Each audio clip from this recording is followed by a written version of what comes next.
സർക്കാരുമായി ബന്ധപ്പെട്ട അറിയിപ്പുകൾക്കും മറ്റു വാർത്തകൾക്കും വേണ്ടി ചാനൽ സബ്സ്ക്രൈബ് ചെയ്യാനും തൊട്ടടുത്ത ബെല്ലൈക്കൻ എനേബിൾ ചെയ്യാനും മറക്കാതിരിക്കുക. കേരളത്തിലെ തീവ്ര വോട്ടർ പട്ടിക പരിഷ്കരണം തുടരുന്നതിന് തടസ്സമില്ലെന്ന് സുപ്രീം കോടതി.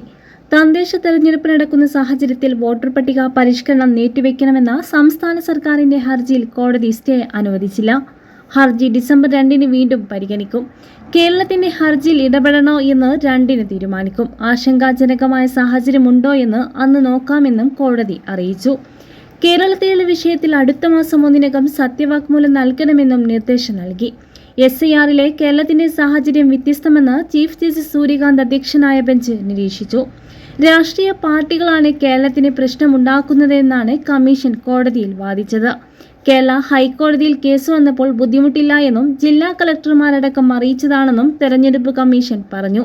നടപടികൾ വേഗത്തിൽ നടക്കുകയാണ്. ആവശ്യമെങ്കിൽ സത്യവാങ്മൂലം സമർപ്പിക്കണമെന്നും തെരഞ്ഞെടുപ്പ് കമ്മീഷൻ സുപ്രീം കോടതിയിൽ വ്യക്തമാക്കി. കമ്മീഷന് പറയുന്നതല്ല സാഹചര്യമെന്നും കേരള സർക്കാർ എതിർവാദം ഉന്നയിച്ച് തമിഴ്നാടിനും കേരളത്തിനും പ്രത്യേക സത്യവാങ്മൂലം നൽകാനാണ് നിർദ്ദേശം.